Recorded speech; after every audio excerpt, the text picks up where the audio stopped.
Hello, everybody, it's Flake, and I figured, hey, why not? We showed you some gameplay videos with this list. I've been playing this list a little bit over the past couple days in terms of, hey, I want to play some cool games. I want to play some Warriors. I figured that the Warriors did get a kick in the pants with some of the changes to some of the cards. For instance, Blood Eagle got a little bit of help in terms of how Bloodthirst is calculated. And the other one being that Utah is now a 12 for 7. That's not bad, right? Skjal got a little boost as well. There's some pretty good cards in here, and I thought, you know what, why not bring back a little bit of Blaze of Glory goodness and see how this goes. So as always, we're going to go through the cards real quick, and then we'll go with the basic strategy, and you can kind of take it from there. Now, there is a gameplay video of me playing a list very, very, very similar to this one. If you go check out the videos, the one I posted, I believe, yesterday, the day prior to this day, I do have 4 or 5 games posted start to back, or front to back with this particular list with maybe 1 or 2 changes involved. All right, so here we go. As always, we're going to start with the bronzes. I've got one Untitled Marauder.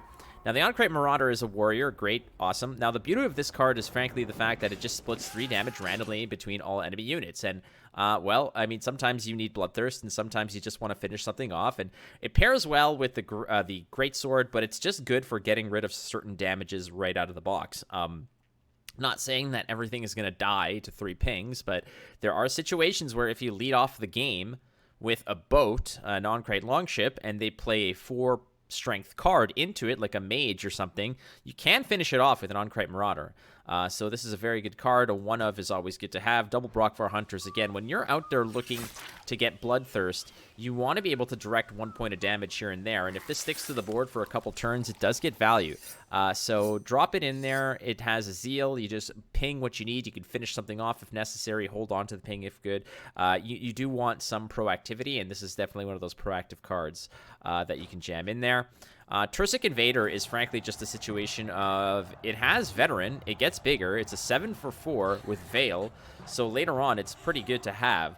And against decks like Nilfgaard Assimilate that want to go ahead and drop Spying on certain things, the Veil will protect them against that. So in terms of proactivity against the Nilfgaard unit, this is a good one because it does force your opponent to perhaps make an alternative play, or maybe play a Mage Torture or something along those lines, for no additional value. So that is in here as well. I have double Gunning Slash. You're going to be giving a lot of things damage. You're going to be in that Bloodthirst 2 range a lot, and this is definitely a card that you want to have in here. It cleanly takes care of a mage. It cleanly takes care of a lot of things that are out there. And if possible, you got the double Bloodthirst going, just get rid of a nasty 6, you know, an Iteran or something else that's, you know, kind of being pesky. Perhaps there's I'm trying to think here, what's the name? Brothans comes in and double assimilates up to 6. Just Gunning Slash it if you have all the Bloodthirst online. At 4 provisions, it's control that you want to have for sure.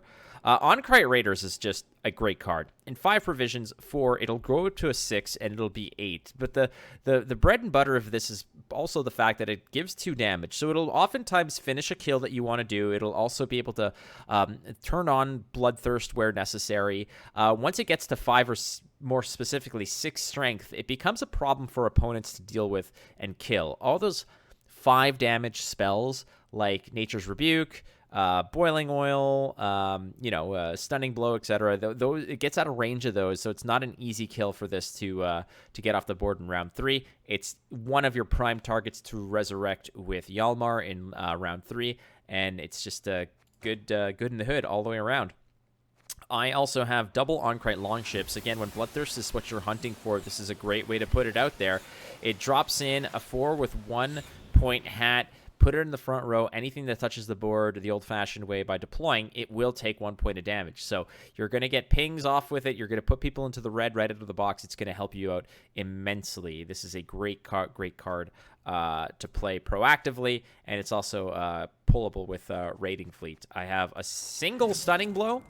6 damage against something with armor. I haven't really faced off against a lot of things that have armor, but if your opponent is perhaps playing On-Crate Longships, you can kill it. If your opponent's playing Dunka, you can kill it. If your opponent is maybe Nilfgaard Soldiers is a problem and things have armor, well, you could kill it. So that's what's in there. It's also another raid card for Vebjorn to go ahead and pick up. A solo Onkrite Greatsword comes in, damages itself, sure, no problem, but it's got a high ceiling. It's also a good target perhaps to discard with your Iced to hit on the board for free points.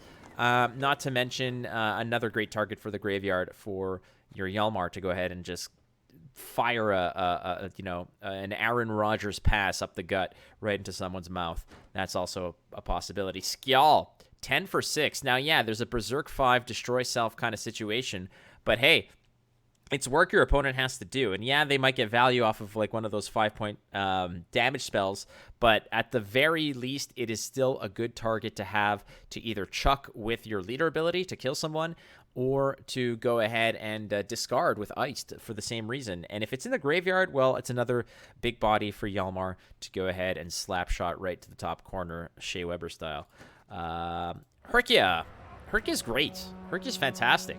I mean, again, the random pings are good. It's all good in the hood, and her ability is just extra gravy. But the fact is, it's just points that kind of generate. And yeah, they're random, and yeah, they'll be nasty. But your whole point of this deck is that you want to be getting to Bloodthirst, and that's what she does. She's also a card that your opponent kind of needs to answer. And if they are alone on a row, her 3 pings of random damage can finish off an enemy that needs to get addressed. So we'll throw her in there. She's a warrior. She's got Zeal. She's got Veil. Good stuff. Utah, 12 for 7. Now, this is your target with your leader ability. Your Blaze of Glory leader ability wants to go ahead, jam Iced on the board, preferably with 3 Bloodthirst, and just go ahead and full throttle this thing into somebody's mouth. Really, this is the prime target. You do not want to draw this. This is a mulligan target through and through. This wants to live in the deck, and yeah, if you draw it with Iced and the Bloodthirst draw ability, well, yeah, that's going to suck, but it's also a discardable card that'll just live on the board. But you do want this to be thrown at somebody. It's your tallest unit at 12. It gets the best value from your leader ability in conjunction with Iced. I don't need to say more about this. It is honestly old news by now. Raiding Fleet, raid card, Vebjorn goes gets this. He pulls out the boat, does 4 points of bleeding in conjunction with everything that you're trying to do with this list. I don't necessarily need to explain it to you. Vebjorn, hey, yeah. Get the raid cards. How many raid cards we got? Well, Blood Eagle's a raid card. Cool story. How about Raiding Fleet? No problem. I got a Stunning Blow and 2 Gutting Slashes. So you got 5 options for Vebjorn. I have yet to brick with Vebjorn, and I feel good about it. I mean, frankly, a lot of the options are there to be had. Skjordal, mulligan this away in round 1. It is bad value. It only really picks up the pace in round 2, or perhaps you want to get rid of a mage off of bleed with the 4 damage, but really its whole song and dance is that it's a really nasty card to slam out there in round number 3. Love this card. It's still a staple in this deck. Hjalmar. This is the pivotal point of this deck. This 10 provision slot can go 2 ways. It is either Morkvarg or it's Hjalmar.